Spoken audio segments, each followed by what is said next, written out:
Hello, I'm Matthew Frank, Director of the Simon Center on Religion and the Constitution at the Witherspoon Institute in Princeton, New Jersey. I'm filling in for Professor Robert George, the founder of the American Principles Project. Today, I will be your host for Candidate Conversations. Candidate Conversations features in-depth, one-on-one conversations with 2016 presidential candidates on the important issues of moral and constitutional principle facing American Catholics and our fellow citizens today. Joining us today from New York City is Dr. Ben Carson. Dr. Carson, welcome. Thanks for joining us. Thank you. Thanks for having me. I'd like to begin with a kind of foundational question for you, Doctor. What are the principles and institutions or ideals that you regard as pillars of our civilization? Are they under assault today, and if so, by whom? And what would be your strategy for defending or rebuilding those foundations? Well, I think the two principal foundations are faith and family. And you may have noticed that particularly in the United States, those are the things that have been under attack over the last 40 years or so. A prominent Marxist once said, you know, the United States is a very, very strong nation. It'd be very hard to bring down, but you have to attack their pillars, their foundational pillars, their faith and their family, and that's what's been happening. And I think, you know, we have to take a strong stance there and indicate that there are things that are better than other things. Political correctness would have you believe that every family situation is of equivalent value, and there is no gold standard when it comes to families. But of course, that's not based on biblical principles. That's based on secular progressivism. And as we look at our faith and our family being destroyed, it's pretty easy to see that our society is moving in a downward direction. It's in a tailspin. As a person who would have access to the bully pulpit, I would spend a lot of time emphasizing the validity of the family. You know, and there are certain laws and certain programs that the government sponsors that are actually anti-family. Some of the welfare programs, for example, that reward women who have babies out of wedlock unless there happens to be a complete family. If the husband is there, then they don't get rewarded. These kinds of things are actually anti-family, and I think we have to establish programs that tend to encourage the development of those kinds of relationships. As far as faith is concerned, you know, the First Amendment is extremely important.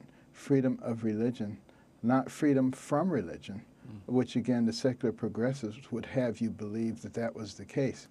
And I think someone who has access to the bully pulpit can, through their actions, emphasize the importance of faith. For instance, you know, day of prayer at the White House, which was canceled by the current administration. You know, we bring that back once again. We bring back the strong ties of our nation to Judeo-Christian values. You know, the deist would like you to believe that all of our founders were deists, that they really did not believe in God. They were not people of faith. But if you go back and you look at their actual writings, I think you'll find out something very different than that. It's one of the reasons that in our book, America the Beautiful, we actually put in several quotations from our founders. These would not be things that people who were deists would say. They would only be people who had profound faith in God. So we just need to correct the record and help people to be proud of our heritage and the thing that took us from nowhere to the pinnacle of the world in record time.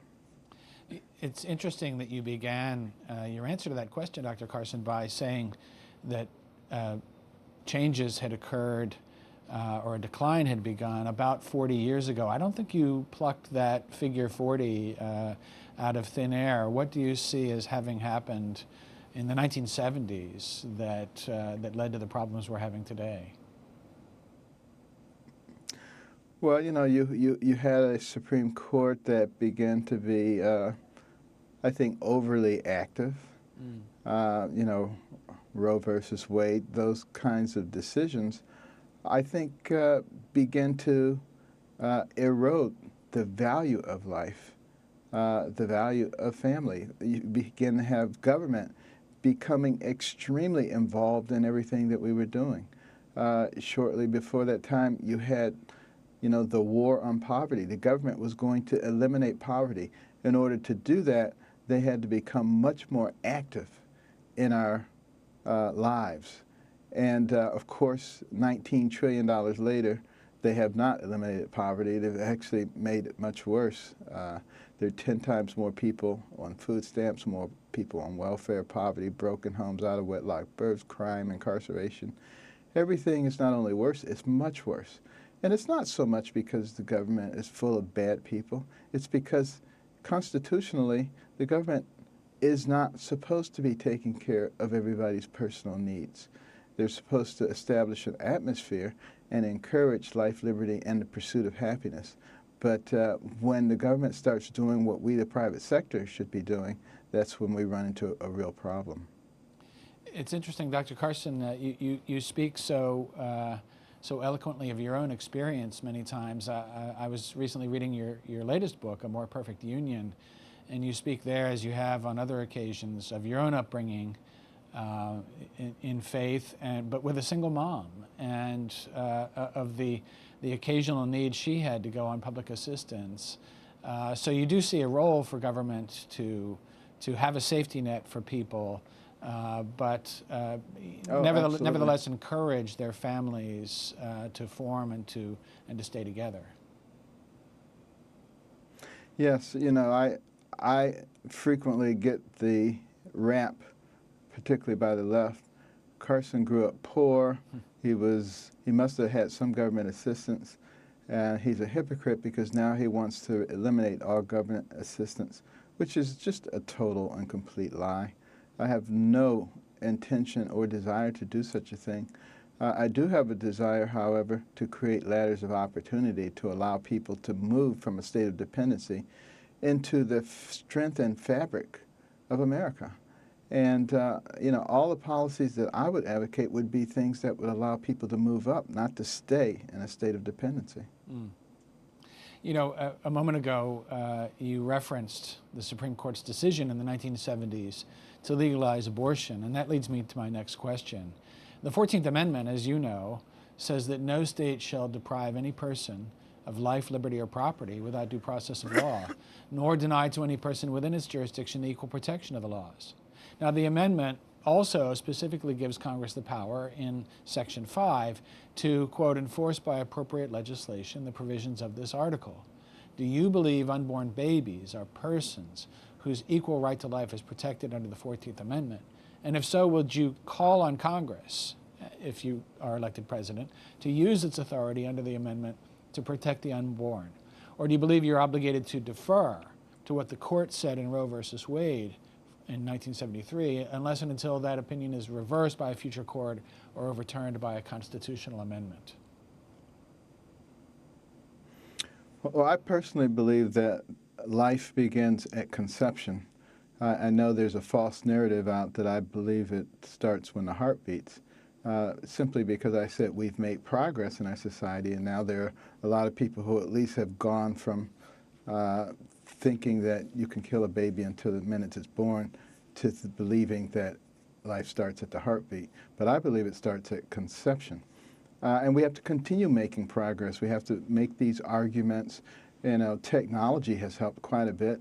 The ultrasounds showing, you know, at 10 weeks, you know, a cute little human being with a cute little nose and eye sockets and little fingers and toes and a beating heart. You know, it's pretty hard to say that that's a meaningless mass of cells. So, you know, the Supreme Court obviously got it wrong. That doesn't change the fact that, you know, it's become a law. It's become a part of who we are. So do we have to deal with it? Yes. Do we have to accept it? We don't have to accept it, but we do have to deal with it. And, you know, one of the reasons that we have a government that is divided, separation of powers, is because our founders recognized at some point, you know, one, two of the branches might sort of go off the rail. And it would be the responsibility of the other one or two to, you know, create whatever situation was necessary in order to preserve the rights of the people. And I think this is one of those situations. You know, we have to find a way through our legislative branch to protect the rights of human beings. And we have learned a lot since Roe versus Wade about, you know, babies in the womb that we didn't know at that time. So it's time to revisit that issue. It's time to bring that back up to people. I think we're very close to the majority of people in this country now believe that that baby inside that mother's womb is a living human being and is entitled to the rights established for every other human being in our nation. Well, it's very interesting. And I have to say, it's very refreshing to hear a medical doctor, a physician, running for public office who can speak with authority, medical authority, biological knowledge about the status of the unborn human being from conception. And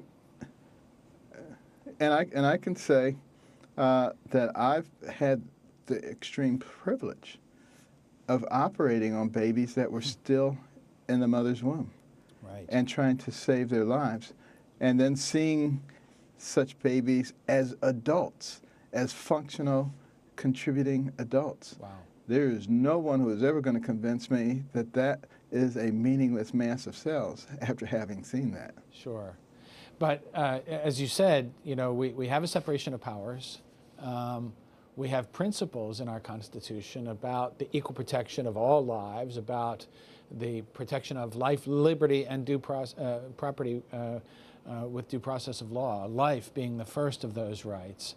This would set up a confrontation between Congress and the President if legislation were introduced to protect unborn life from the moment of conception, federal legislation. This would set up a conflict with the Supreme Court in which you know, the other two branches, the legislative and executive branches, would be trying to steer the court back into the correct understanding of the sanctity of life. There's a lot of ways that this could go sideways, you know, with the Supreme Court perhaps striking down such legislation. So are you prepared to have that kind of confrontation and to urge Congress to attempt it? Yeah, I would definitely be willing to engage in that kind of confrontation. You know, very much the same way that Abraham Lincoln was willing to engage in confrontation with the Dred Scott case. You know, he felt that slavery was immoral, it was the wrong path to take, and the Supreme Court was defending slavery, as they've defended several things that were incorrect. We have a history that shows that they are not infallible. And therefore, we shouldn't simply submit to something that we know to be wrong. We should fight it, but we should use the mechanisms that already exist.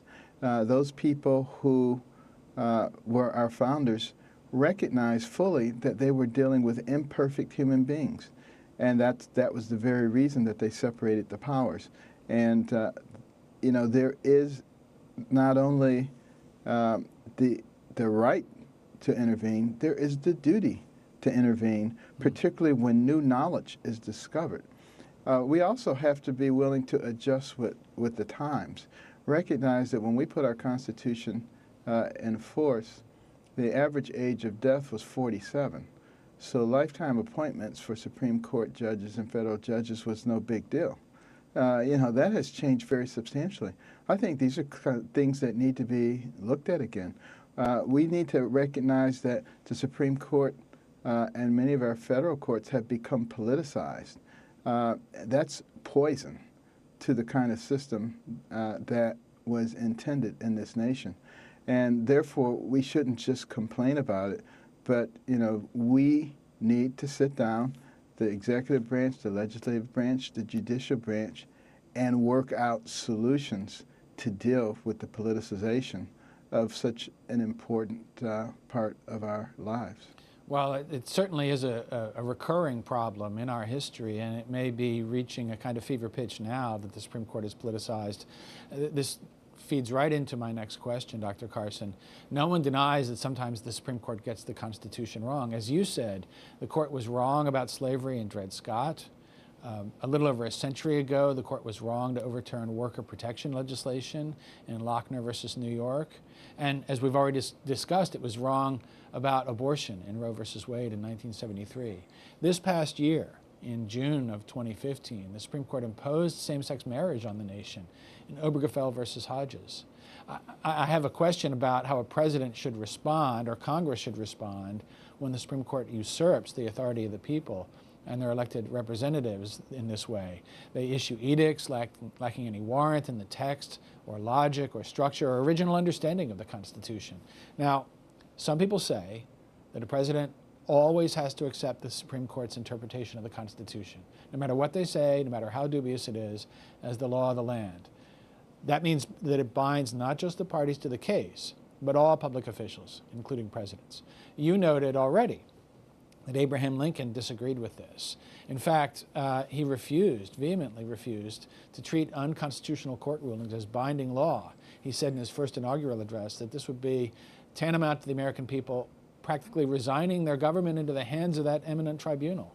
And then he acted on this belief. Lincoln supported and signed legislation that contradicted the Dred Scott ruling by banning slavery in all the federal territories in 1862. And as president, in charge of the executive branch, he issued passports and patents to free black Americans, defying the specific ruling of the court that persons of African descent could not be considered citizens under federal law. Many people debate to this day whether Lincoln was right or wrong about this. Do you agree with his rejection of judicial supremacy, or do you side with those who say that public officials must treat Supreme Court rulings as binding law, even on themselves as oath takers, even if those rulings violate the Constitution? I'll make this just as specific as can be. As president, would you treat the recent Obergefell decision on same-sex marriage as the law of the land? Well, I have to acknowledge the fact that it has been established. But I go back to what I said before, and that is the reason we have divided government is so that the other branches can correct things that were done incorrectly. This is clearly something that was done incorrectly. First of all, if you really go back and you read the Constitution, it will tell you that civil matters should be handled at the local level or the state level. There's a reason that it says that, and that is because it was intended that the people themselves should have a say in terms of how their society was run, particularly when it came to social issues. When you kick that up to the federal level, then people making decisions don't have an obligation to do what the people want them to do. You know, when it comes to same-sex marriage, for instance, you know, there were several state referendums. The vast majority of them ruled that or decided that marriage was between one man and one woman. Along comes this tribunal of judges, and they overturned that. The people don't know what they're talking about. We only know what's right. Let's throw out the decision by the people and let's impose our own. That is exactly what our founders did not want to happen in this country. And at some point, we have to have somebody who's brave enough to stand up and say that and to act on it. Otherwise, we're going to go off on a tangent that is going to lead to something that looks nothing like the original intentions in this country. So yes, I feel very strongly that the legislative branch really fell down on this one, because they knew that this ruling was coming up, and they should have known what the consequences would be, and they should have legislation already in place to protect the religious rights of those individuals who felt that marriage is between one man and one woman. They still haven't done anything, and the number of cases and the atrocities that are occurring continue to escalate. And, you know, why do we have to let this become a crisis? Why not go ahead right now and craft the kinds of legislation that will protect the religious rights of people in this country. And as president, I would work very closely with Congress to make that an urgent issue almost as soon as I was inaugurated. Well, I want to come back to that religious liberty question, Dr. Carson, and I will shortly, but let me follow up a little bit on this question of what the Supreme Court actually did in June. As you pointed out, several states, actually it was many states, perhaps 35 or more states, amended their state constitutions in recent years to protect marriage as the union of one man and one woman, and yet the Supreme Court took no heed of those things, usurped, many would say, the democratic process, taking the decision away from the people, as you've already mentioned. And what's really striking, if you read the 4 dissents in the Obergefell ruling, 5-4 decision, just a margin of 1 vote to take this decision away from the people of the whole country. Those dissenters, led by the Chief Justice, John Roberts, really raised an alarm about the problem of judicial supremacy. Chief Justice Roberts referred to it as an extravagant conception of judicial supremacy embodied in the Supreme Court's ruling. And as I read those opinions, it seems like those 4 justices are actually calling on their fellow Americans to resist, as though they see the institution in which they're serving as part of a crisis or in a crisis or precipitating one. It seems that there is an opening here with a 1-vote margin in the Supreme Court to reverse Obergefell, and 4 justices willing and eager to do so. Perhaps what we need is to create opportunities for a challenge to the Obergefell ruling itself. Again, protecting religious liberty is great, but that means, protecting people from the fallout of Obergefell. How about reversing Obergefell? That would be the really good news. And if there were a way for a president and Congress to produce opportunities for the court to reconsider this ruling, you would be in favor of that, I think. I would be very much in favor of that. I mean, I think we need to take both approaches. We need to be looking at crafting legislation that will negate the effects of the ruling, but we also need to be thinking about the fact that there will be an opportunity for the next president to appoint 2 or 3 Supreme Court justices. Now, if the next president happens to be a progressive, lights out. We're in big trouble. Yeah.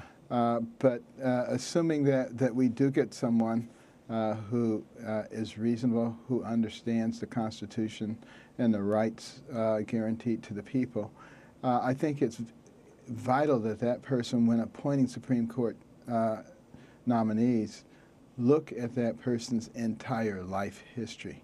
Don't go on the basis of an interview where people can say all kinds of things and manipulate their record.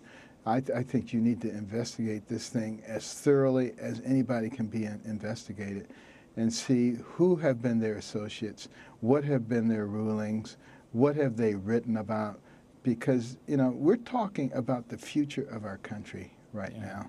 And I don't know of too many things that would be more important for the next president than the kind of Supreme Court justices that are nominated. There's a kind of mainstream or conventional wisdom that it's inappropriate to have what are called litmus tests for Supreme Court justices, where presidents or Senate committees considering their nomination directly ask them about major issues in constitutional law. But we do really need to know the minds of these people in some way, and rather than results, perhaps their approach to constitutional law and their understanding of its deep principles.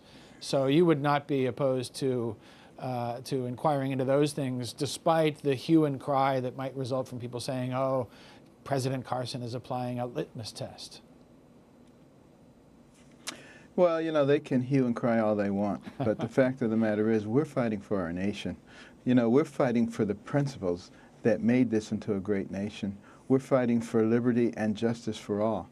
And, we cannot shy away. We cannot be cowed, by the secular progressives and the purveyors of political correctness. That's what's destroying our country right now. And I think the vast majority of people in this country actually do have values and principles, and I think they do think logically, but they've been beaten into submission. And they're not willing to stand up because they don't want to be called a name, they don't want to get an IRS audit, they don't want their jobs messed with, they don't want their children messed with. But the fact of the matter is, you know, we say that we are the land of the free and the home of the brave, but you cannot be free if you're not brave.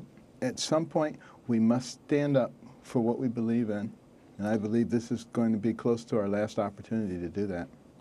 Well, I want to come to that religious liberty question that you yourself raised already. The Catholic bishops, the bishops of the church many of our viewers here at EWTN belong to, have expressed deep concern over the future of religious liberty, especially the emerging attempt to punish those of us who believe that marriage is the union of husband and wife. Catholics, evangelicals, Mormons, Orthodox Jews, your own Seventh-day Adventists, others have been threatened with their jobs, penalized or fired from government jobs. Adoption agencies have been excluded from helping orphan children find good homes. Evangelical Lutheran Children's Services, Catholic Charities, Catholic Care, these agencies have been threatened, in many cases have gone out of the adoption business. Small business owners in the same-sex, in the wedding business have faced crippling fines, threatening them with bankruptcy for declining to facilitate same-sex ceremonies. As Chief Justice John Roberts warned in that powerful Obergefell dissent of his, quote, "The Solicitor General candidly acknowledged that the tax exemptions of some religious institutions would be in question if they oppose same-sex marriage." He went on, "There is little doubt that these and similar questions will soon be before this court. Unfortunately," Chief Justice Roberts said, "people of faith can take no comfort in the treatment they receive from the majority today." Now, given the seriousness of these religious liberty threats, what would you do as president to protect the rights of Christians and other dissenters from the new normal on same-sex marriage? Specifically, would you seek passage of the First Amendment Defense Act, already introduced in Congress, in your first 100 days? Well, the quick answer is yes. I would support the First Amendment Defense Act very strongly. I might go even much further than that because I believe this is so essential. You know, when Alexis de Tocqueville came to America in 1831 to study this nation, because the Europeans were just fascinated. How could a fledgling nation barely 50 years old be competing with them on virtually every level? And he was going to investigate and find out what the heck was going on. Well, one of the things that really impressed him were the churches, the fiery sermons that he heard, the fact that Americans did believe there was such a thing as right and wrong, and that religion was given a prominent place. Our faith was given a prominent place in our society. You know, we need to get back there again. But, you know, a lot of, pulpits have become silenced, have become timid, because they're afraid that they might lose their tax-exempt status. Well, I have a good idea, I believe, and that is a tax plan where you have a flat tax and no deductions and no exemptions. And therefore, churches won't have to worry about tax deductions because there won't be any. But people will have a lot more money in their pockets. And they will be, I believe, much more charitable under those circumstances. People have to remember that before 1913, when we put the federal income tax in place, churches in this country were thriving. Charitable institutions in this country were thriving. So I think they will continue to thrive if we get rid of the tax exemptions, and I think they will once again become those powerful voices of conscience, which are so essential. If we let those voices be extinguished because of the systems that we have put in place, it is going to be an everlasting tragedy, not only for this country, but for the world. Well, it's very interesting, Dr. Carson, that you connect the fate of America's churches and other religious institutions to your proposed tax policy of eliminating, I take it you mean eliminating deductions that people can take from their taxes for giving to such institutions. But the churches themselves, as Yes. you know, are tax exempt in another way, along with other nonprofits, 501c3s of various kinds as they're classified under the tax code. They not only can receive tax-deductible contributions from citizens and other donors, but they don't pay any taxes themselves under corporate taxation. And also at the state and local level, it's typical for churches and other nonprofit institutions like private religious schools to have exemptions from local property taxes and other taxes that states and localities impose on them. So it's possible that, you know, our religious institutions, our churches themselves, could still come under assault for their own tax status, quite apart from whether individuals and other donors get a tax deduction for giving to them. So this threat could still remain out there even if your tax plan were adopted. I think if we put the right people in office who understand all of those implications and who have an interest in making sure that we preserve the integrity of our institutions, our faith-based institutions, I don't think that's going to be a problem. But again, the responsibility lies with we the people to get rid of all of these convoluted situations that have completely distorted the motives that people have for doing things. You know, charitable organizations exist for charity. You know, they shouldn't exist for other nefarious reasons. And, you know, people should give because they feel motivated to give, not because, you know, they get some advantage here or some advantage there. We have so completely distorted our system that it's become the norm. And we think things should be distorted that way. And this is not a Republican or Democrat issue. This is pervasive throughout our society right now.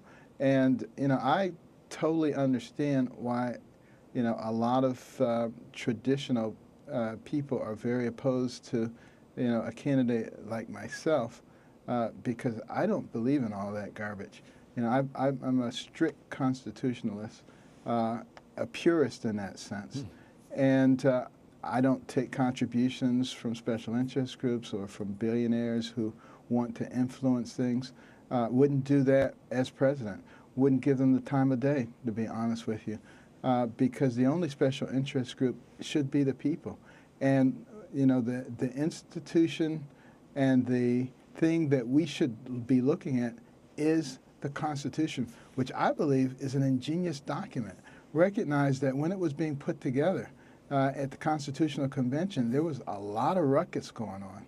And it looked like there was no way in the world it was ever going to get done because everybody had such different interests, just like they do today. And it was Benjamin Franklin, the senior, the elder statesman at age 81, who got in front of that whole assembly. And he said, "Gentlemen, stop." He says, during the Revolutionary War, every other phrase out of your mouth was, "God save us." And now you don't want to talk to God. He said, "Let us get on our knees and let us pray and seek wisdom from God." And you know, they did that. And when they got up, they were able to resolve their differences, and they were able to put together a document which I believe was divinely inspired. And we need to pay attention to that very closely and begin to once again think about what is right, what is wrong, what are the values and principles that led us from nowhere to not only the pinnacle, but the highest pinnacle that the world has ever experienced. That's what America should be about. Now, you've spoken very clearly, very eloquently about the importance of faith and the founding principle of freedom of religion, not freedom from religion. I'm sure this is heartening to many of our viewers, but I'll just come back one more time to this religious liberty question. Would you also favor the protection of people in commerce, people in business, who wish to conform their actions in the sphere of their commerce, their business relationships, conform their actions to their religious conscience on a question like same-sex marriage? The baker, the florist, the photographer who works in the wedding trade, are these people worthy of protecting as they decline to do same-sex marriages? Or is this, as many people say on the other side, is this just like discriminating against interracial couple getting married? Is this just like race discrimination? Well, I believe that these people are already protected by the First Amendment, but obviously there are those who are not willing to enforce the First Amendment. Therefore, I think there is a responsibility for Congress, supported by the President, to come up with very specifically worded legislation that will, in fact, protect those people, that will allow them to carry out their daily activities, to earn a living, and to live according to their faith. That was the very purpose of the very First Amendment to our Constitution. Obviously, our founders were very, very sensitive to that. And for us now to turn our backs on those people, I think is an abomination. And I would clearly be extremely supportive of specific legislation that protects the ability of people to live according to their faith. Now, this opens up a can of worms because there are those who say, well, what about if their faith involves something like Sharia? Should we now protect them and their ability to live by that? No, I don't think so. But that's because I adopt the Teddy Roosevelt philosophy. In 1907, Teddy Roosevelt said, we're a nation of immigrants, and we welcome anybody from any nation, from any race, from any religion, as long as they want to be Americans, as long as they accept our values and our principles and our laws. If they don't accept them, then they should stay where they are. And that's what I believe also. This question of new sort of secular progressive ideas being forced on people has now migrated into a new area with a new problem. The Obama administration has recently issued a new ruling requiring every public school in America to give biological males who say they are psychologically female access to girls' showers, dressing areas, restrooms. They've threatened school districts like the one in Palatine, Illinois, with the loss of federal funding if they refuse to comply. In Hillsborough, Missouri, hundreds of girls and boys walked out of their local high school to protest this invasion of their privacy. And this new uproar is happening at a time when many other parents are already upset at the way federal funding was used to change the curriculum of the schools in 46 states with the so-called Common Core, with little input from parents. What will you do as president to guarantee that federal funding will not be used to force school districts to require girls to shower with boys? And what else would you do to stem the growing misuse of regulations and testing and funding restrictions by the federal government and restore local control to parents and communities over their children's education? Well, this is such a good example of what happens when the federal government tries to insinuate itself into the day-to-day living of the citizens. This was never supposed to be the case. And again, if you go back and you look at the Constitution, it talks about why these kinds of decisions need to be made at the local or state level. It's because the legislators and the judiciary at the local level are subject to the will of the people. They can be voted in and they can be voted out, and therefore they must be sensitive to the values and the morals of the people in that area. And that's not the case when the feds come and they impose these kinds of things. And you see how silly this is. I mean, it's beyond ridiculous that you take the most abnormal situation and then you make everybody else conform to it. That doesn't make any sense whatsoever. That's one of the very reasons that, I have, been an outspoken opponent of things like gay marriage. I don't have any problem with gay people doing anything they want to do. It's a free country. There's freedom of association. However, when you now impose your value system on everybody else and change fundamental definitions and principles of society, I have a big problem with that. Everybody is equal. Everybody has equal rights, but nobody gets extra rights. And when we start trying to impose the extra rights based on a few people who perhaps are abnormal, where does that lead? You know, when we change the definition of marriage to accommodate gays, who else are we going to have to change it for? You know, polygamists, you know, a whole group of people. And how do we not change it for them? Because they'll say, well, you changed it for them. What's wrong with us? How come we can't have it changed? So it's better just to leave those fundamental principles and definitions in place. And, you know, if gay people want to have an association, they can have an association. If they want to have legal documents created so they can have visitation rights and share property, they can have that done without disturbing the whole system. That's what we have to be thinking about. So, you know, boys who say, I feel like a girl today, I want to go in the girls' lavatory, that is such a bunch of garbage. And, you know, if we continue to cater to that, where will it lead? What will it lead us to be? We are absolutely destroying ourselves because we are paying attention to political correctness. And remember, there were a lot of people who gave their lives so that we could have freedom of speech and freedom of expression. We need to go ahead and express ourselves. And the majority needs to stand up. I can't emphasize it strongly enough. You know, our time is running out. If we don't stand up for principles now, and we get a progressive and they get 2 or 3 Supreme Court picks, say goodbye to America. Let me shift to another subject, Dr. Carson. The Catholic Church teaches that there is what we Catholics call a preferential option for the poor in social policy. Catholics believe, that is, that the first question to be asked about any proposed policy is, what is its impact on the weakest and most vulnerable members of our community? The unborn, cognitively disabled or physically handicapped persons, mentally or physically impaired, people mired in poverty.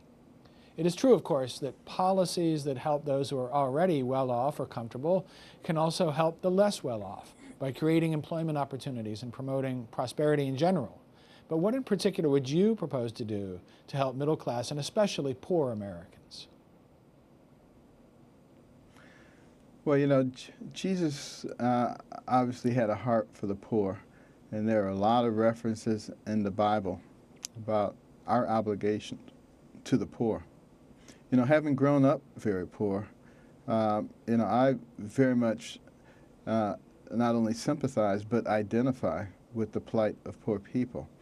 But in order to rectify that, you know, we need to be thinking about how do we create a situation where they can become something other than poor, rather than finding a way to redistribute wealth, for instance. I think that doesn't make any sense at all. I would help the poor by understanding what the policies are that are keeping them poor. For instance, you look at all the regulations in our society. What most people don't recognize is that every single regulation costs money in terms of goods and services. You know, I sat on corporate boards for decades, and we would sit around the table sometimes and talk about the new regulations that were being brought forward.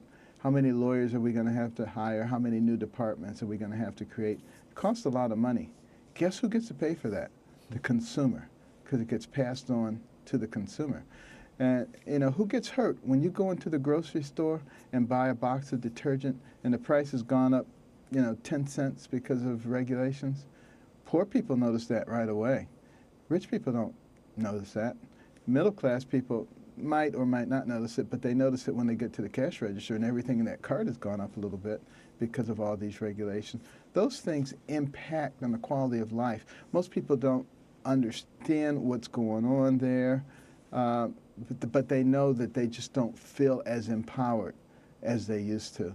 It's because these regulations impose a tax, a most regressive type of tax on every single one of our citizens. And when we understand that and we begin to look at these regulations in terms of their benefit versus their cost, and getting rid of the ones where the benefit is not justified by the cost, we will begin to give people a much greater sense of well-being. Also, think about what's happening because we continue to drive the debt in our country. The reason that the Fed, the central bank, has these policies is because they are constrained by that kind of debt. Of course they want a raise in the interest rates, but they can't because the debt service is so high. You know, we're already paying $250 billion a year in interest in debt service on our national debt of $18+ trillion. What if we allowed that interest rate to rise to a normal level, 4, 5, 6%? You'd be talking $1 trillion. We don't have that to pay. So we keep the rates down low.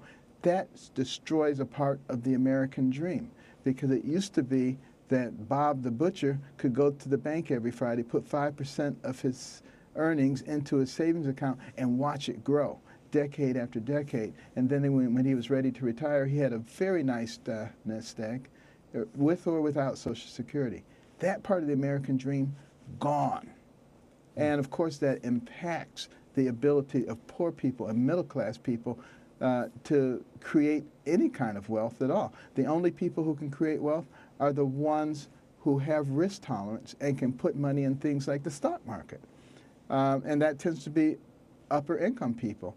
That's the kind of thing that causes the income disparity to grow. You get progressives who come along and say, oh, there's this big income disparity, and it's because of those evil rich people, and if we could just take their money, everything would be okay. That is just total garbage. And we need to get people to understand this. We need to drive down the debt so that we can restore that part of the American dream. They can begin to make money again. We need to get rid of all these regulations, which are a terribly regressive tax, but also so that we can grow the economy, so that we can create the kind of jobs that allow the poor and the middle class to advance in this country. You know, the regulatory burden is such that if you have a manufacturing company with 50 or less employees, the per capita cost in regulations is $34,000. Wow. Who can compete on that level?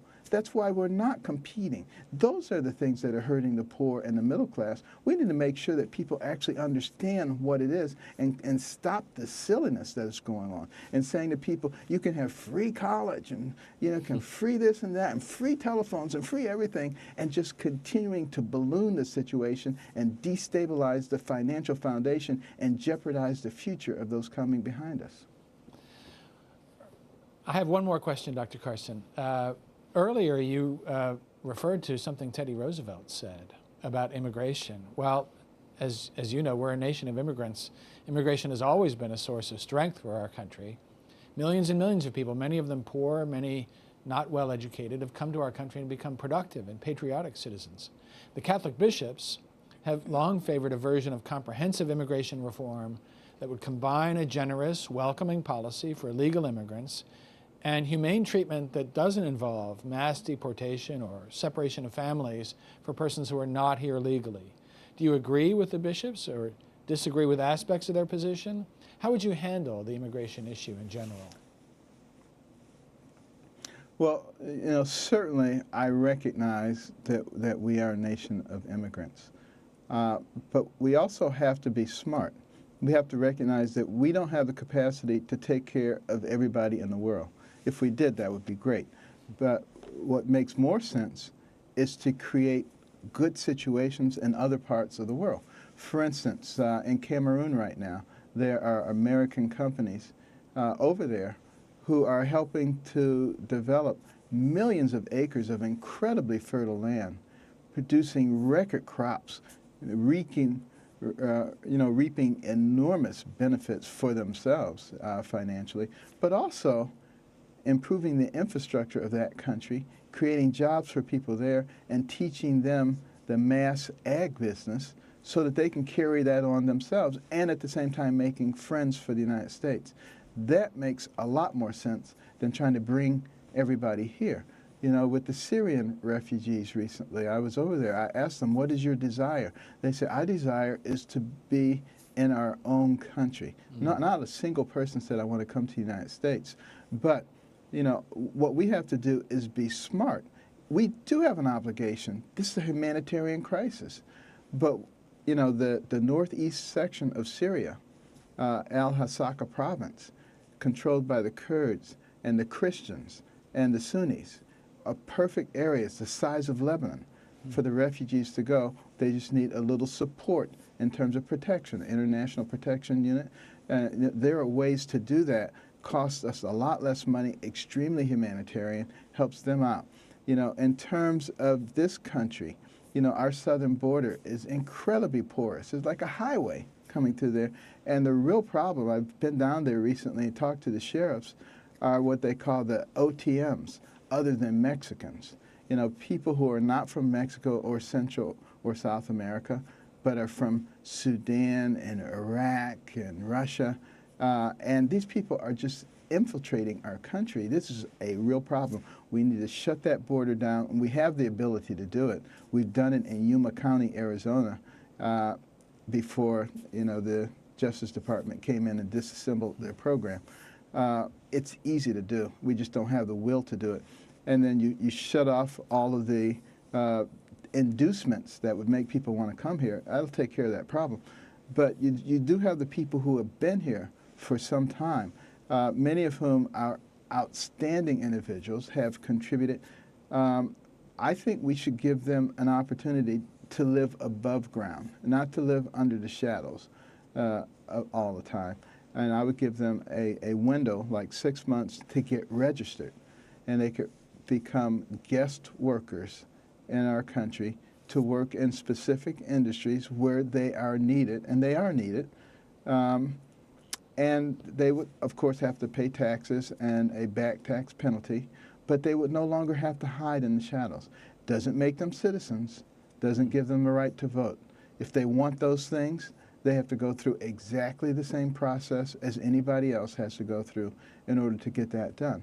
But I think that is the fair way and the reasonable way to do it. And bear in mind, for those who say, let's just round them all up and ship them somewhere, I've talked to many farmers in Iowa, South Dakota, and other parts of the country who have multi-thousand-acre farms.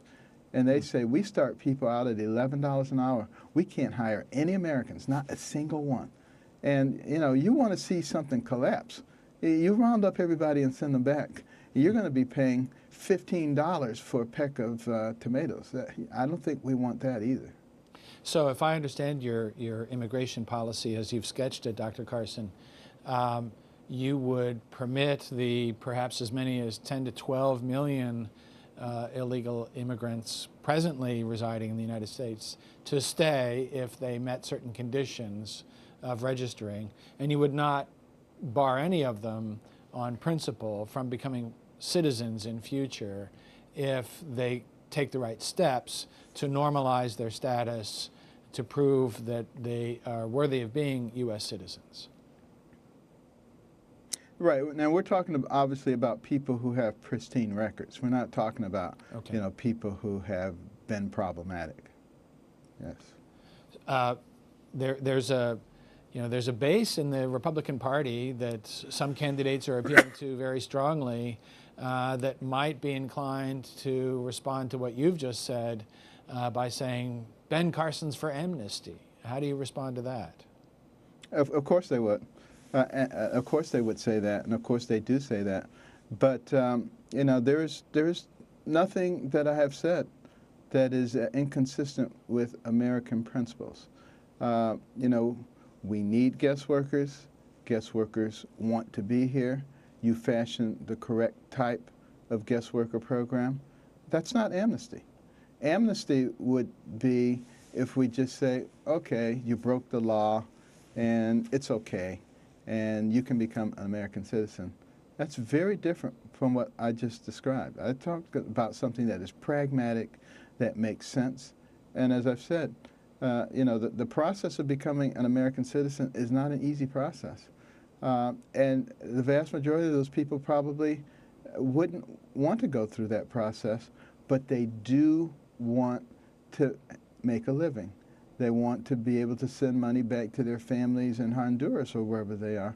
and they want to be able to do this in a manner where they're not harassed and blackmailed because of their status as people who are here illegally. It's very, very important to hear you say what you just said, Dr. Carson. Many of the people who are here in the shadows, as we say, are vulnerable to various kinds of ill treatment by persons willing to exploit them. So a policy that helps them to escape those dire circumstances is certainly a humane one. Do you think that more skilled immigrants from other countries are in order for the American economy? Is that another place where a Carson immigration policy would take a new look at things? Well, again, we have to base our policies on evidence. And, you know, there are areas where we do need people, and bringing them in from other countries can be beneficial to us, but we have to be very careful. You know, certain types of the H-1B visas and things like that, where we say we don't have enough people in engineering and various areas, so we bring people in from the outside to do these jobs. And then we find out that we have a bunch of people in our country who do in fact have the skills, who are having a hard time getting those jobs because they're competing with foreigners for these jobs, because our companies can hire the foreigners for less than they would have to pay our people. We have to be very careful of that kind of situation, because people will always find a way to manipulate it to their own advantage. But again, it just requires vigilance, and it requires openness and looking at it, being able to listen to everybody and not just one segment to see what they have to say. You know, as the Bible says in the book of Proverbs, you know, if you go out there gung-ho about one thing and you make all your policies based on that, and then you're embarrassed when the other side comes and presents their side of the case. You know, let's hear everything. Let's be open. You know, when we talk about liberty and justice for all, that's what it actually means. We got to listen to all sides and then make intelligent decisions. Well, thank you so much, Dr. Carson. I'd like to thank you for joining me on Candidate Conversations 2016. We're out of time now. I really appreciate you being with us. Thank you, the viewers, for joining us, and we hope to see you again for the next Candidate Conversations 2016.